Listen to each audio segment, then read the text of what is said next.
it, I think it kind of falls down to those choices. It kind of falls down to what do you want to do versus where you at. Uh, my life as an entertainer kind of took me on this roller coaster because at the same time I didn't know who was running my life. And a lot of people, when I talk to them, I always tell them, you have Romeo and then you have Andre. So me not knowing who's running my life, I sometimes felt stressed about it because I didn't know when to act out and when not to act out. I started noticing that women, when they would see me, they would walk up and they would just touch me. Hey, Romeo, how you doing? Hey, Romeo, how you doing? And it went from this no one calling me Andre, and it become the fact where professors at school is calling me Romeo, and documentation coming to me is Romeo. So it's like, okay, let's get your brand together. So I started taking pictures and I started doing more modeling. And when it came to me taking these pictures, I started noticing that every time I would go to these places, it was going to be a little bit more. A lot of women would always ask me, was I interested in doing like porn? Some would ask me, would I be interested in shooting porn? And it always fell down to no. I got close. I can't say I got close. I ended up getting sponsored by Pipe Dreams, which is a sex toy company, and I actually started bringing out toys at my shows. And I started noticing that now you want a little bit more, Dre. Now you just can't have regular sex. You gotta have extra. You gotta have more. You gotta have not one woman, not two women. You gotta have three women a night. Started getting lonely because I never wanted to wake up in bed alone either. But I knew at the same time that I would bring people, bring these women to my house, and I didn't want to hold them. I didn't want to touch them because for that moment, they were only there for one reason. They were never there to stay. They was only there to pleasure or me to pleasure them, and then they go. But I started noticing that more women started catching more feelings. So this is when the problems started happening. So this is an era where Facebook can just really start popping off real big. And you have Moco Space, you have uh, uh, Louisville Moco Space, you have Adult Space, and then you have uh, this new wave of dating women. So I'm meeting women offline. I got girls coming in from out of town. I got women literally just willing to travel when women did start to travel to see me. So me and my homeboy, uh, we end up saying, hey, you know something, man, let's go down to Black Beach. We go down to BCR. We get down there, and this is a new me. This is a new Romeo. I'm not going down as Andre. I'm going down as Romeo. I got an eye ring. I got a nipple ring. It's time for me to show the world who I am. So I get down there. I'm planning on doing this male review, but I was like, son, I'm not gonna do a male review. All the venues taken up. So I was like, okay, I'm gonna sell T-shirts. So when we got down there, we were way down uh, Daytona Beach. We were like way down there. I'm like, dude, we are way far. As soon as I get to the hotel, I go down to the second floor. This girl holler at me. I go in, I smash. I walk right back out, get ready to go up to my room. This girl hollers at me. I smash her. Then I go in my room. I come out. I meet another chick. I smash her. That night, I smashed about 8 women. And if you're doing this, and me, I'm very protective of myself. I'm very clean, and I got to the point where it was like this adrenaline rush. Okay, Dre, how many women can you knock off while you in Daytona Beach? So me and my boy end up leaving and going like Daytona somewhere, not Daytona, but Orlando, damn near to Orlando. Get there, hey, how you doing? Smash, come back, and we finally go to sleep. like 4 o'clock in the morning. Get up that morning. I'm like, okay, I'm gonna do something I ain't never did. I seen it on TV. I want to try it out. I go running down the beach with my shirt off. I always had to get attention because I know that I didn't get it growing up. I know that I felt that I didn't get that love growing up. I felt that no one really cared about me growing up. So that was me lashing out. And even as an adult, I'm like, why am I lashing out? Why am I wanting this more attention? But I'm sitting up here like, dude, I gotta meet a woman just to stay with, just one woman just to stay with. But you can't do that when you're consistently sleeping with multiple women. You can't do anything, but at the same time, it goes a little bit more deeper. It felt like I was trying to hurt myself. It felt like I did not love myself. It felt like I didn't want anyone to love me, but yet alone, I will make these women fall in love with me by the way I had sex with them, the way I treated them, the way, and it wouldn't matter if I had talked to them for 5 minutes and I had sex with them, or I talked to them for several days and had sex with them. I continued to do that, and I consider to show this bad pattern that I felt that I feel now anyway. Showed me being broken. I was broken. I didn't love myself. I didn't care. I didn't care.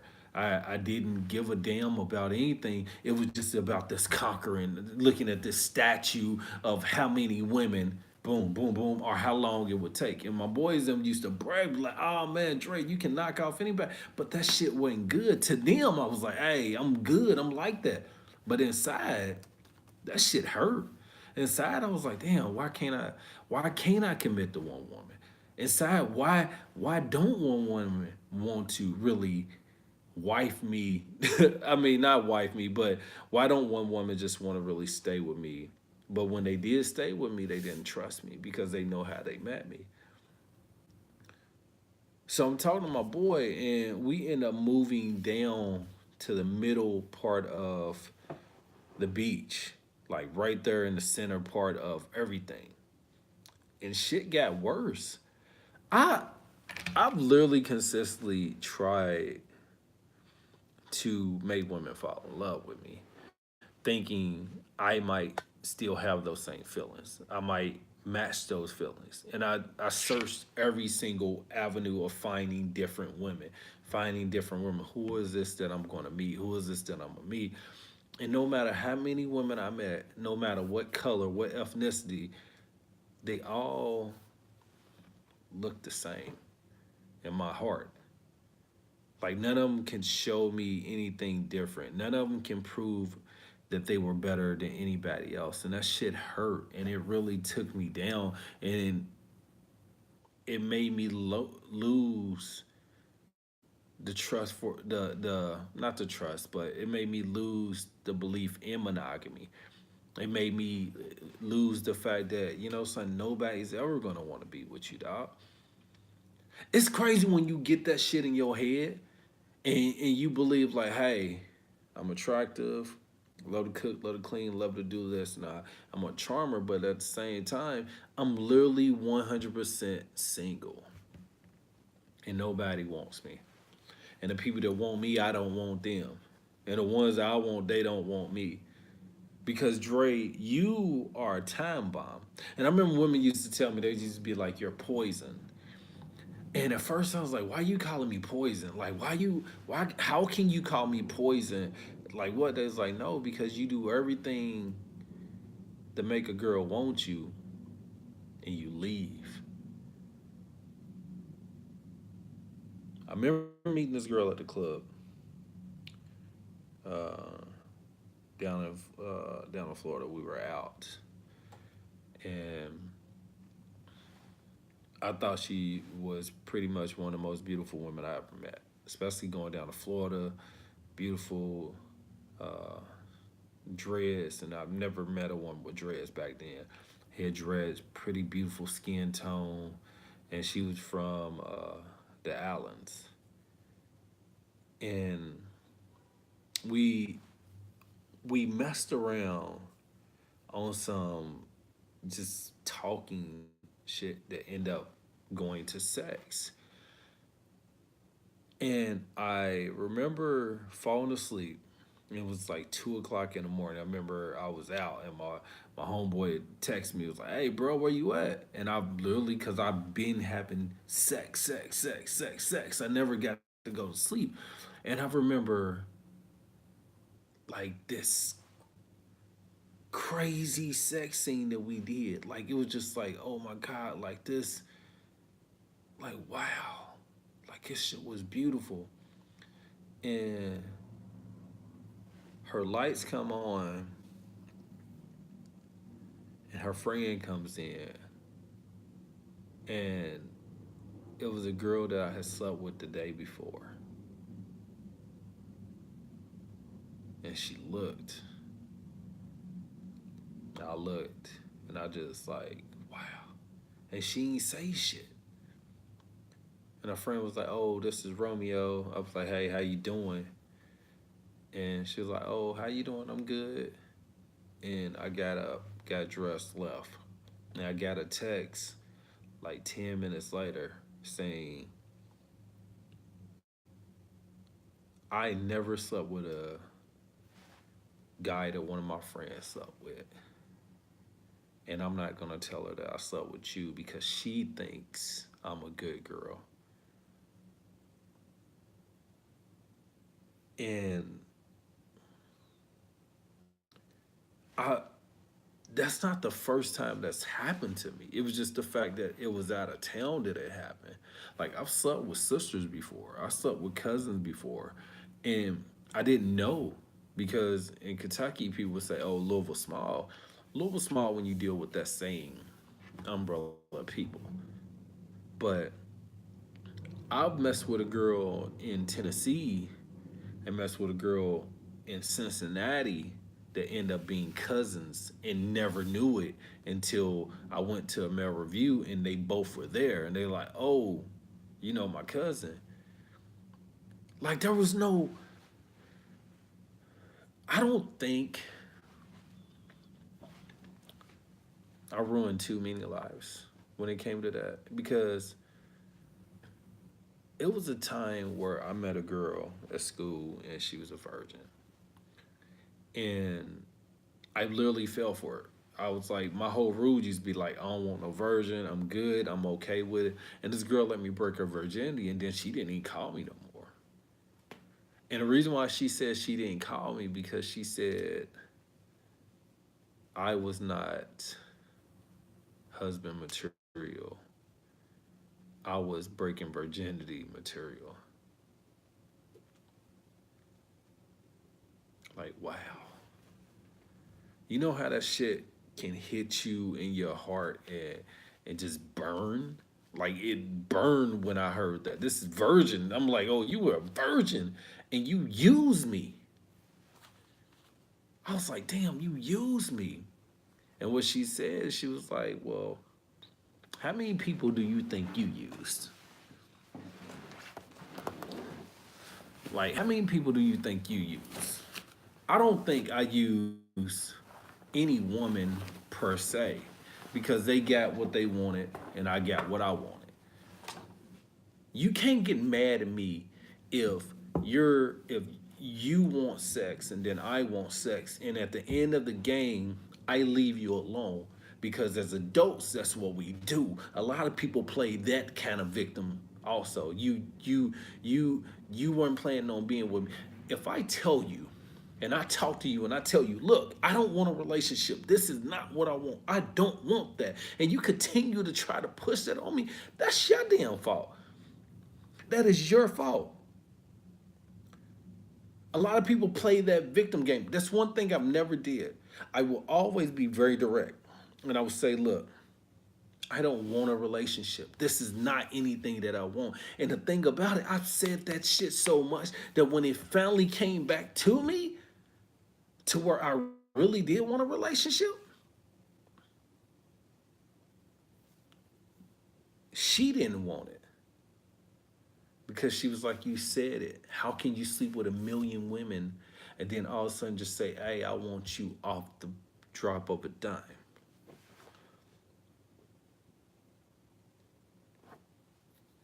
At that time in my life, I can say I've never been faithful. Probably up until I was about 27. I've never been faithful. I never went longer than 3 weeks without messing with another chick or a chick that I was smashing on. And I pretended to be this loyal nigga when it came to relationship. Like I'm loyal, like I'm gonna back you up, I'm gonna hold you down, I'm gonna support you, I'm gonna be there. But when it came to trying to be monogamous, I don't know that. I don't know that stage. I don't know how to do that. Like I can be the greatest man to you, but I can't be with you one on one. And that shit is what I dealt with. Because you can't stay faithful if these women are throwing their ass at you 24/7, all the time, consistently. But at the same time, a lot of men want to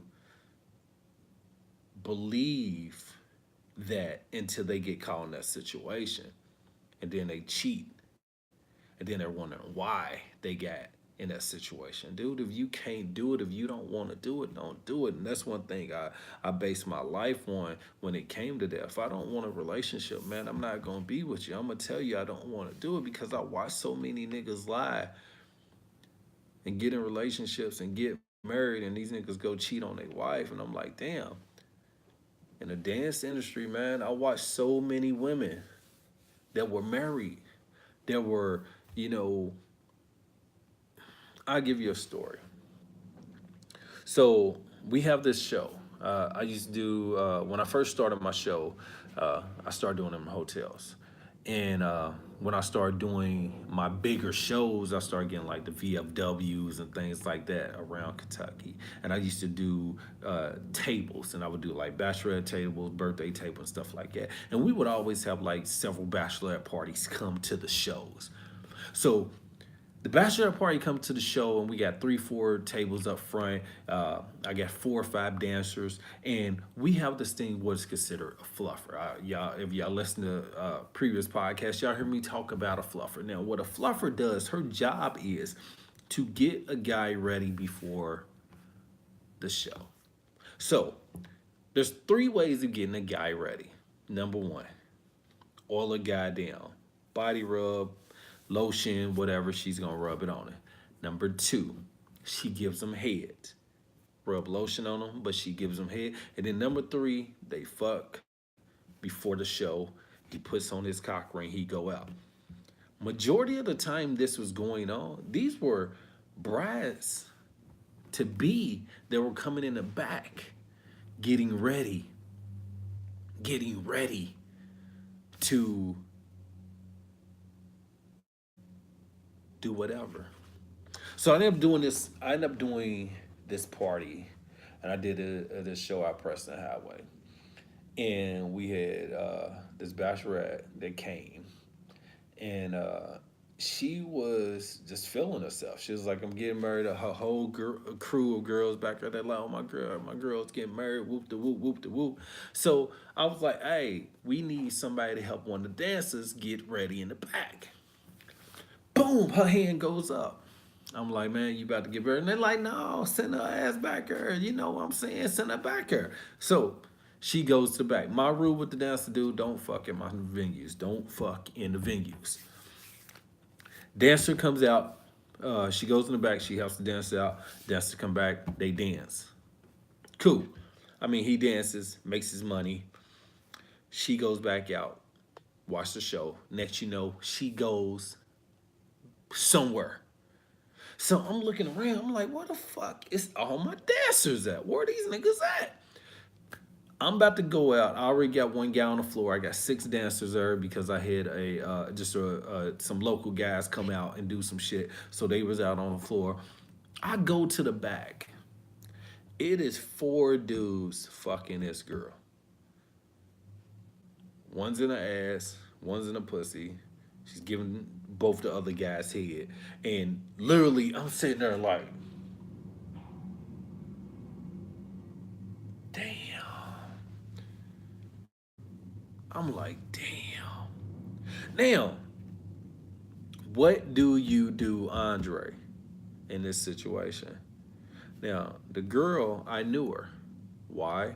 Because her fiance, I went to school with him,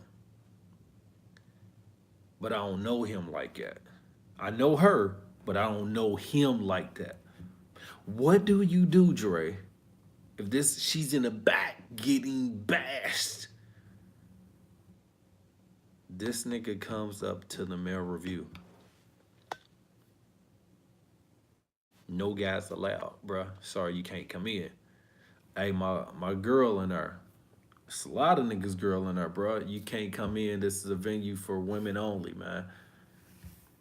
Hey Romeo, can you go grab her for me real quick? I was like, shit, hey bro, I'm about to go dance, but I can let somebody know to bring her out, but you can't come into the venue. I'm sorry to hear that, dog.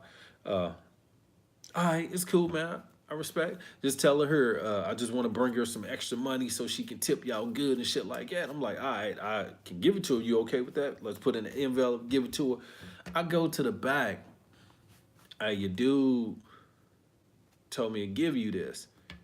She got fucking nut all on her face, all over. I'm like, wow, wow. And y'all want me to get married? Y'all want me to get in a relationship? And I see this shit all the time. I see this all the time. Every male dancer will tell you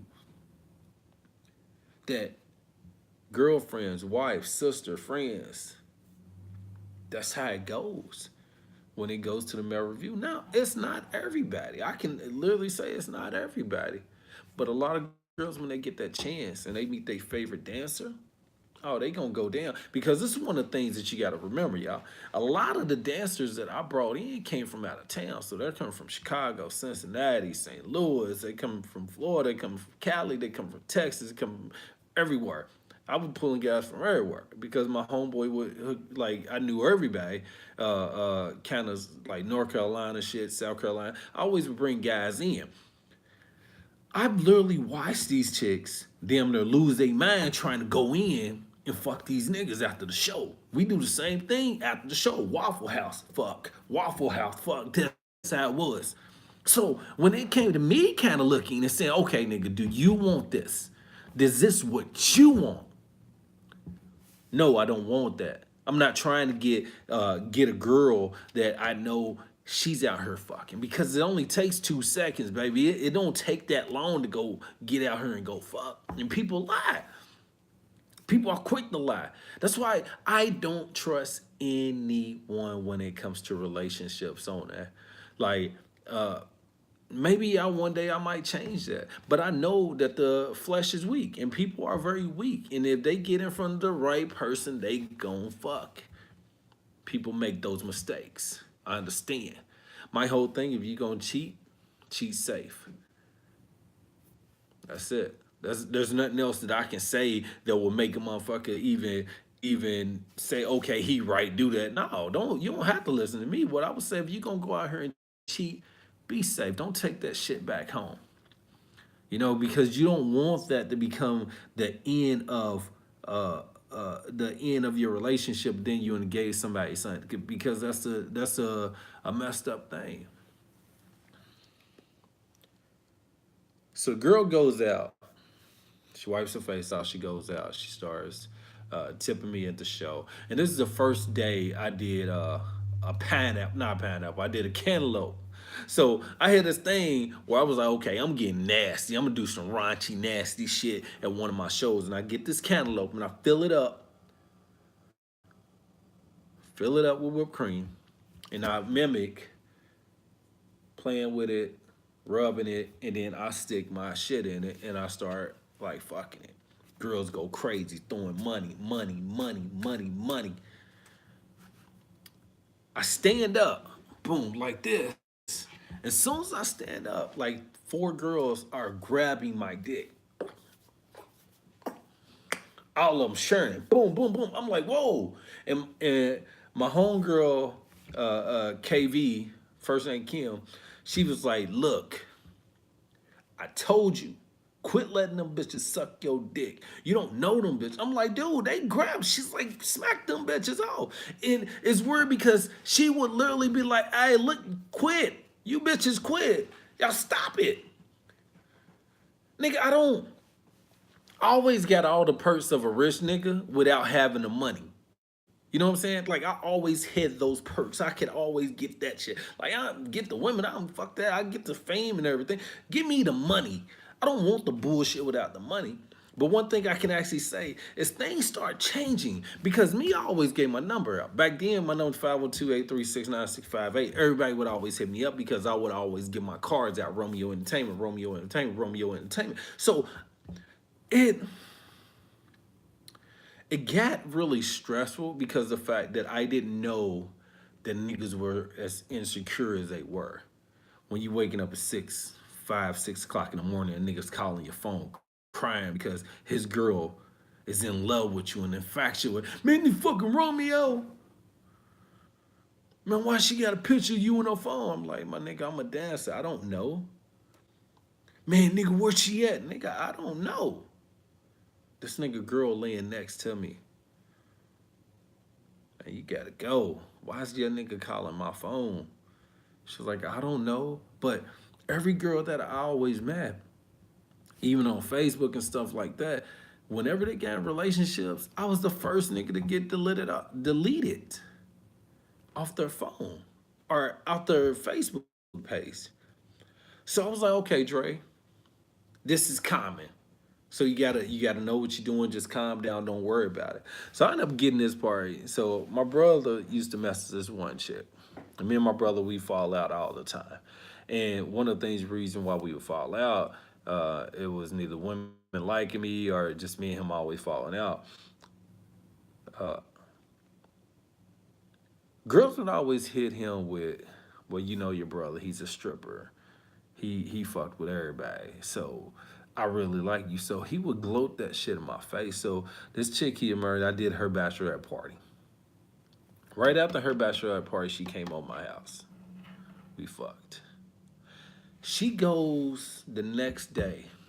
She gets married. The day after her wedding, she's over my house fucking. And I fucked her for 3 years of her marriage.